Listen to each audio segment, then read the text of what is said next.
দেশের সবচেয়ে আলোচিত বিষয়গুলোর একটি এখন প্রশ্ন ফাঁস। প্রশ্ন ফাঁসকাণ্ডের সাথে জড়িত ১৭ জনকে ইতোমধ্যে গ্রেফতার করা হয়েছে, যার একজন সরকারি কর্ম কমিশনের অফিস সহকারী খলিলুর রহমান। প্রশ্ন ফাঁস চক্রের ১ নম্বর আসামি আবেদ আলীর বিলাসী জীবন দেখলে হয়তো মনে হবে খলিলও গড়েছেন সম্পদের পাহাড়, কিন্তু বাস্তব ঘটনা একেবারেই উল্টো। এখন পর্যন্ত পাওয়া যায়নি খলিলের বিশেষ কোনো সম্পদের খোঁজ। স্বাভাবিকভাবেই স্বজনদের প্রশ্ন, এর সাথে জড়িত থাকলে খলিলের সম্পদ গেল কোথায়?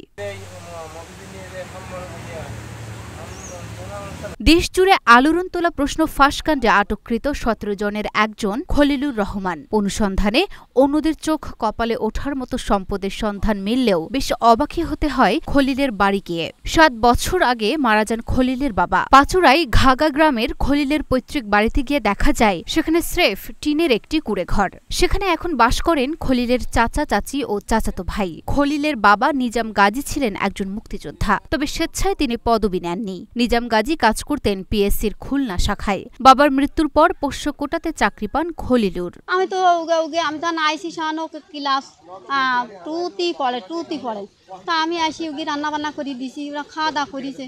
তা উগি তো কোনো খারাপ, আমার বড় বাসুর ছেলেটা আবিবুর রহমান, ওরা তো খুবই ভালো। ওরা তো কেউ খারাপ করতে পারে এই এলাকায় কি ওই জায়গায় উগি সবাই ভালোবাসে। আমার বাসু ছিল একটা সততার লোক, খুব সততা। তার ছেলে কি এলো উপর আল্লাহ বিধি তা ভালো জানে। আপনারা তার সম্পর্কে, খলিলুর রহমানের সম্পর্কে কেমন কি জানতেন? আমরা খুব ভালো জানি তার দুর্নীতির ঋষি এই নেটে তো দেখলাম, কিন্তু আমরা তো জানি না এই দুর্নীতি আগে একবার হয়েছিল এই কাল হওয়ার পরে ওইরকম আপনার হইলো অভিযোগে করিয়ে তা দেখা যাচ্ছে ও তদন্ত আইলো আমাকে। এরা কয়েক জায়গায় তদন্ত কয়েক জায়গায় আমি তত জানিনি, আমরা এলেও জানিনি লেখাপড়া। তাতে দেখা যাচ্ছে তদন্ত করি ওর কিছু পাইল না, ফিরে বা সাসপেন্ডে দিল, আবার ও চাকরি পাইল ফিরে 10 বছর আগে।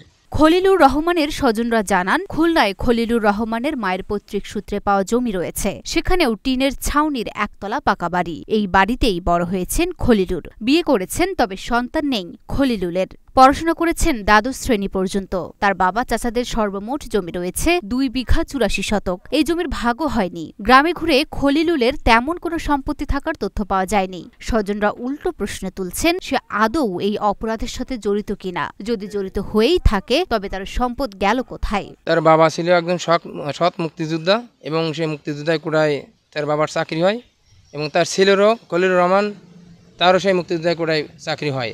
এবং আমার জানা মতে সে যে অনেস্ট, এরা আমরা তো আমাদের গ্রামবাসী তো জানে, প্লাস তার খুলনাতে একটা এরকম ঝাবড়া মতো বাড়ি আছে, ইটের ঘর প্লাস টিনের ছাউনি। গ্রামে তো টিনের বেড়া এবং টিনের ছাউনি।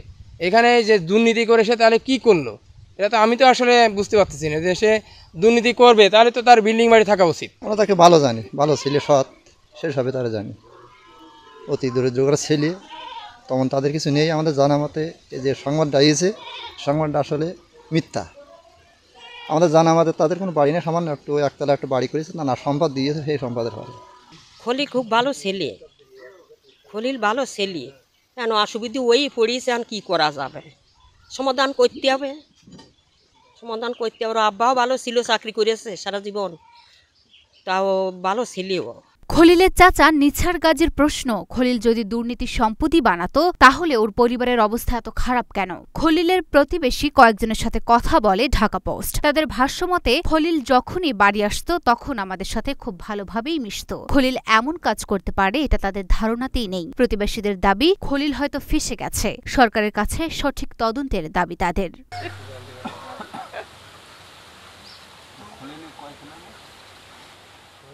Luna Afroz, Dhaka post.